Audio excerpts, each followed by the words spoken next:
সন্ত্রাসীদের ধরতে আজ থেকে চিরুনি অভিযান, জানালেন স্বরাষ্ট্র উপদেষ্টা। সোহাগ হত্যায় আরও 2 আসামি গ্রেপ্তার। শাপলা প্রতীক ছাড়া এনসিপির কোনো অপশন নেই বললেন নাসির উদ্দিন। বাধা এলে রাজনৈতিকভাবে মোকাবেলা। চলতি মাসে ঘোষণা হবে জুলাই সনদ, বললেন আলী রিয়াজ। এ সপ্তাহের আলোচনায় দৃশ্যমান অগ্রগতির আশা। এবং আগস্ট সেপ্টেম্বরে ডেঙ্গুর প্রকোপ আরও বাড়তে পারে বলে চিকিৎসকদের আশঙ্কা। নাগরিকদের সচেতন হওয়ার পরামর্শ।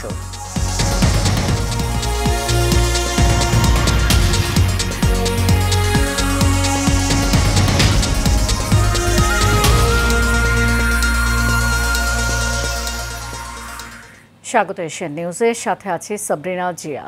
এতক্ষণ শুনছিলেন বিআরবি কেবল ইন্ডাস্ট্রিজ লিমিটেড সংবাদ শিরোনাম। এবার চলে যাব পুরো খবরে। পুরান ঢাকার ব্যবসায়ী সোহাগ হত্যাকাণ্ডের বিচার দ্রুত বিচার ট্রাইব্যুনালে নেওয়ার পদক্ষেপ গ্রহণ করা হয়েছে বলে জানিয়েছেন স্বরাষ্ট্র উপদেষ্টা অবসরপ্রাপ্ত লেফটেন্যান্ট জেনারেল জাহাঙ্গীর আলম চৌধুরী। দুপুরে স্বরাষ্ট্র মন্ত্রণালয়ের সম্মেলন কক্ষে আইন শৃঙ্খলা সংক্রান্ত সভা শেষে কথা বলেন তিনি। স্বরাষ্ট্র উপদেষ্টা আরও বলেন, কোনো অপরাধীকে প্রশ্রয় দিবে না পুলিশ। শীঘ্রই চিহ্নিত অপরাধী ও সন্ত্রাসীদের ধরতে দেশ জুড়ে চিরুনি অভিযান পরিচালনা করা হবে। এ বিষয়ে সাধারণ জনগণের সহযোগিতা চেয়েছেন স্বরাষ্ট্র উপদেষ্টা।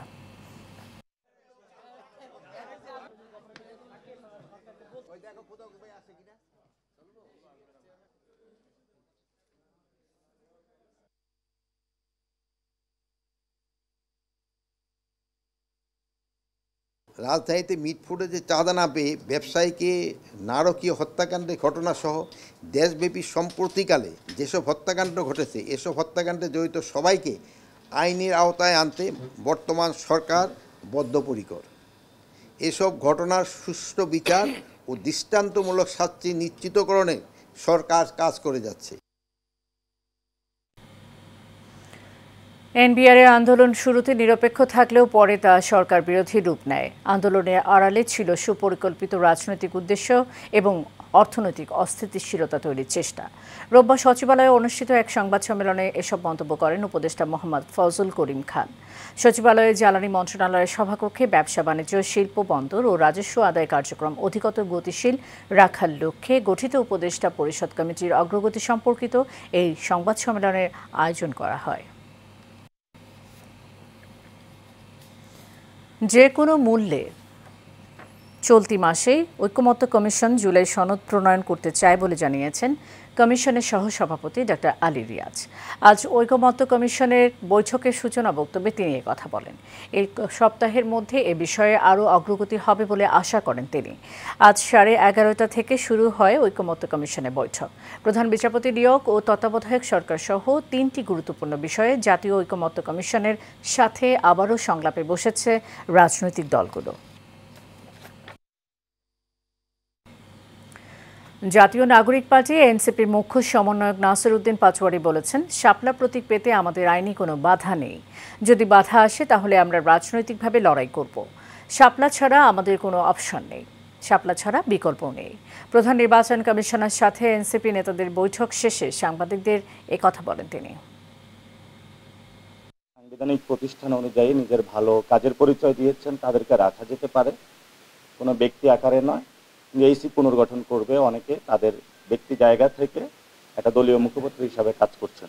2 নম্বর জিনিস হলো, আমাদের শাপলার কোনো বিকল্প অপশন নাই, কারণ লিগ্যাল ওয়েতে আমরা দেখেছি আইনগতভাবে শাপলা পেতে আমাদের কোনো বাধা নেই। যদি বাধা দেওয়া হয় সেটা আমরা রাজনৈতিকভাবে লড়াই করব। জুলাই আন্দোলনের প্রতীক রংপুরের আবু সাইদ হত্যায় রাফিউল ও আনোয়ার নামে আরও 2 আসামিকে গ্রেফতার করা হয়েছে। আগামী 22 জুলাই তাদের ট্রাইব্যুনালে হাজির করার এবং পলাতক বেগম রোকেয়া বিশ্ববিদ্যালয়ের সাবেক ভিসি হাসিবুর সহ 24 জনকে আদালতে হাজির হওয়ার জন্য 7 দিনের মধ্যে পত্রিকায় বিজ্ঞপ্তির নির্দেশ দিয়েছে ট্রাইব্যুনাল। বিচারপতি নজরুল ইসলাম চৌধুরীর নেতৃত্বাধীন 3 সদস্যের আন্তর্জাতিক অপরাধ ট্রাইব্যুনাল 2 এ আদেশ দেন। ওয়ালেদ সিদ্দিকীর রিপোর্টে দেখুন বিস্তারিত। সকালে আন্তর্জাতিক অপরাধ ট্রাইব্যুনালে আবু সাইদ হত্যা ও ঢাকার আশুলিয়ায় 6 মরদেহ পোড়ানোর মামলায় আসামিদের হাজির করা হয়। বিচারপতি নজরুল ইসলাম চৌধুরীর নেতৃত্বাধীন ৩ সদস্যের ট্রাইব্যুনাল ২-এ আজ এ ২ মামলার শুনানির দিন ধার্য ছিল। আবু সাঈদ হত্যা মামলার পলাতক ২৪ আসামির বিরুদ্ধে পত্রিকায় বিজ্ঞপ্তি প্রকাশ এবং আগামী ২২ জুলাই তাদের হাজির করার নির্দেশ দিয়েছেন ট্রাইব্যুনাল। একই সঙ্গে অন্য মামলায় গ্রেফতার থাকা আসামি রাফিউল হাসান রাসেল ও আনোয়ার পারভেজ আপিলকে এই মামলায় গ্রেফতার দেখিয়ে হাজির করতে নির্দেশ দিয়েছেন ট্রাইব্যুনাল। ২ জন আসামি অন্য মামলায় আটক রয়েছেন, সেজন্য আমরা সেই ২ জনকে এই মামলায় প্রোডাকশন ওয়ারেন্ট ইস্যু মূলে হাজির করার জন্য আমরা মাননীয় ট্রাইব্যুনালে আবেদন করেছি। মাননীয় ট্রাইব্যুনাল সেটি মঞ্জুর করেছেন। সেই ২ জন আসামির বিরুদ্ধে প্রোডাকশন ওয়ারেন্ট ইস্যু করা হয়েছে। আর বাকি ২৪ জন পলাতক আসামির বিরুদ্ধে মাননীয় ট্রাইব্যুনাল দুটি পত্রিকায় বিজ্ঞপ্তির জন্য আদেশ দিয়েছেন। এদিকে আশুলিয়ায় ৬ মরদেহ পোড়ানোর মামলায় আগামী ২৬ জুলাই পলাতকদের বিষয়ে প্রতিবেদন দাখিলের নির্দেশ দিয়েছেন ট্রাইব্যুনাল। একই দিন এ বিষয়ে পরবর্তী শুনানির দিন ধার্য করা হয়। Walid Siddiqui, Asian television, Dhaka. August ও সেপ্টেম্বরে ডেঙ্গুর প্রকোপ সর্বোচ্চ হতে পারে এই আশঙ্কায় এখন থেকেই শুধু সরকার নয়, প্রতিটি নাগরিকের সচেতন এবং দায়িত্বশীল ভূমিকা পালন করার কথা জানান চিকিৎসকরা। জ্যামিতিক হারে যেভাবে আক্রান্তের সংখ্যা বাড়ছে, মৃত্যুর সংখ্যাও বাড়বে বলে জানান তারা। বলেন, ডেঙ্গু মরণঘাতী কোনো রোগ নয়, সঠিক সময়ে প্রয়োজনীয় ব্যবস্থাপনাই পারে এর প্রতিকার করতে। মোহাম্মদ শাহজাহানের ক্যামেরায় কাউসার আহমেদের রিপোর্টে দেখুন বিস্তারিত। বাংলাদেশে আবারও বাড়ছে ডেঙ্গু জ্বরের আতঙ্ক। গবেষণায় দেখা গিয়েছে দেশের প্রায় সব জেলায় এডিস মশার ঘনত্ব আশঙ্কাজনক হারে বেড়েছে। হাসপাতালগুলোতেও বাড়ছে এসব রোগী, কোথাও কোথাও মৃত্যুর খবরও পাওয়া যাচ্ছে। এখনই প্রতিরোধমূলক ব্যবস্থা না নিলে পরিস্থিতি নিয়ন্ত্রণের বাইরে চলে যাওয়ার শঙ্কা রয়েছে বলে জানান সংশ্লিষ্টরা। তবে সেই পরিস্থিতি মোকাবেলায় তৈরি রয়েছে হাসপাতালগুলো।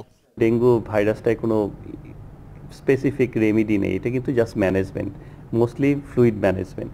তা আমাদের যেহেতু এটা ডেঙ্গু ডেডিকেটেড হসপিটাল এবং doctor nurses are very much trend on it, আমরা কিন্তু রেগুলার বেসিসে তাদের ট্রেনিংও দিয়ে থাকি।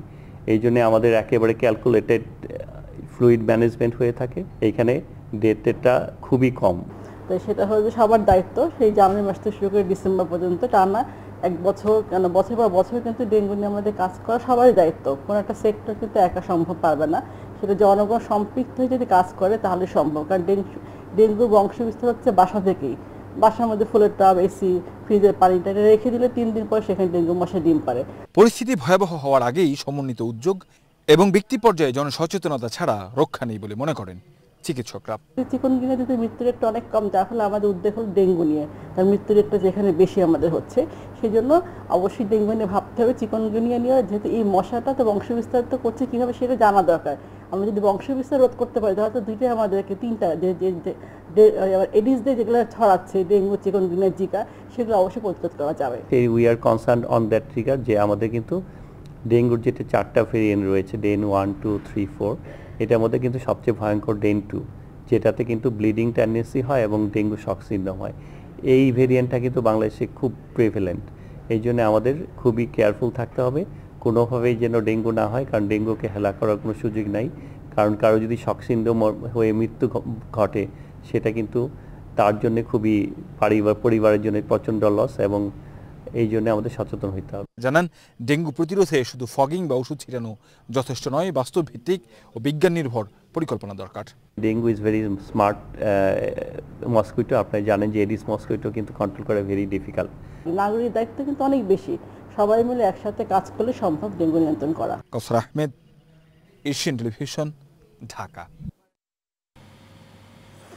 এবারে জুলাই অভ্যুত্থান স্মরণে বিশেষ আয়োজন আমাদের জুলাই। গত বছর এ সময়েও দীপক কুমার ও বিউটি ঘোষের ঘর আলো করে থাকত 6 বছরের একমাত্র মেয়ে রিয়া গোপ। তবে জুলাই অভ্যুত্থানে ঘাতকের বুলেট কেড়ে নিয়েছে ছোট্ট সেই শিশুটির প্রাণ। সন্তান হারানোর সেই শোক এখনও কাটিয়ে উঠতে পারেনি পরিবারটি। রোমান চৌধুরীর তথ্য ও ছবিতে ওয়ালিদ সিদ্দিকের আরও একটি প্রতিবেদন। 19 জুলাই 2024 বৈষম্য বিরোধী ছাত্র আন্দোলনে উত্তাল পুরো দেশ। সেদিন বিকেলে নারায়ণগঞ্জে নিজ বাড়ির ছাদে খেলছিল 6 বছরের শিশু রিয়া গোপ। গোলাগুলির শব্দ শুনে মেয়েকে ঘরে আনতে ছাদে যান রিয়ার বাবা। ঠিক এই সময়ে একটি বুলেট শিশু রিয়ার মাথা ভেদ করে চলে যায়। কয়েকদিন মৃত্যুর সাথে পাঞ্জা লড়ে হার মানে 6 বছরের শিশুটি। এই ঘটনার পর আজ পর্যন্ত গণমাধ্যমের সামনে আসেনি রিয়ার শোকাহত পরিবার। এদিকে কার গুলিতে নিহত হলো রিয়া গোপ, এ নিয়ে রয়েছে ধোঁয়াশা।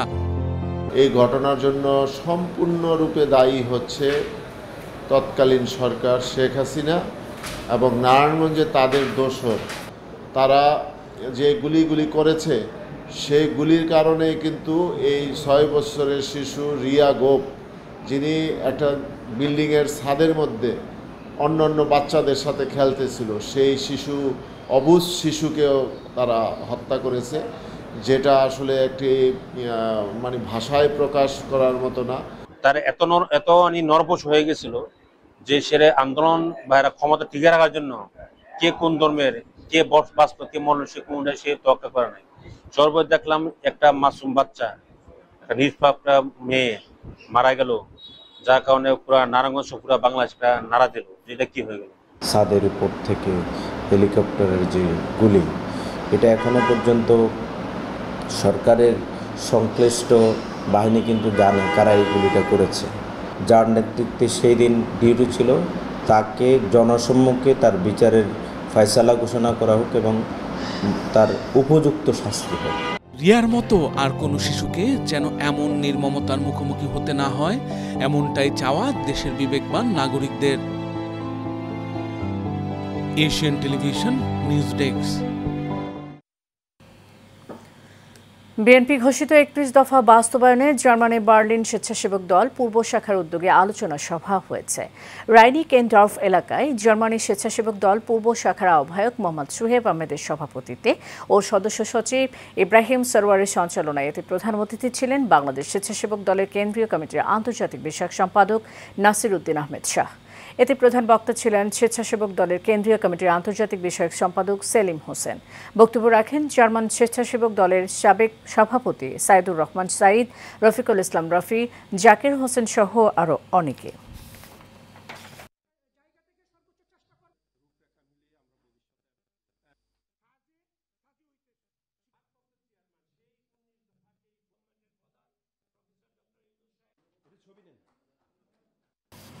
শেষ করবো এশিয়ান নিউজ। যাওয়ার আগে বিআরবি কেবল ইন্ডাস্ট্রিজ লিমিটেড সংবাদ শিরোনাম জানিয়ে দেব আরও একবার।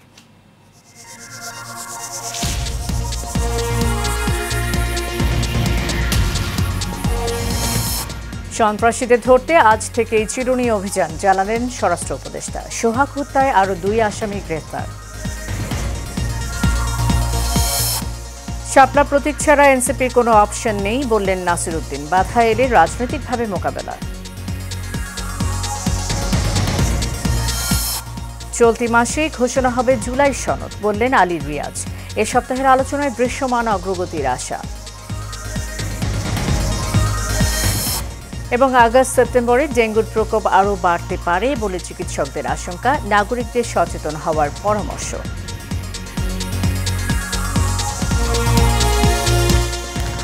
এশিয়ান নিউজ এ পর্যন্তই। পরের সংবাদ দেখার আমন্ত্রণ রইল। ধন্যবাদ। সাথে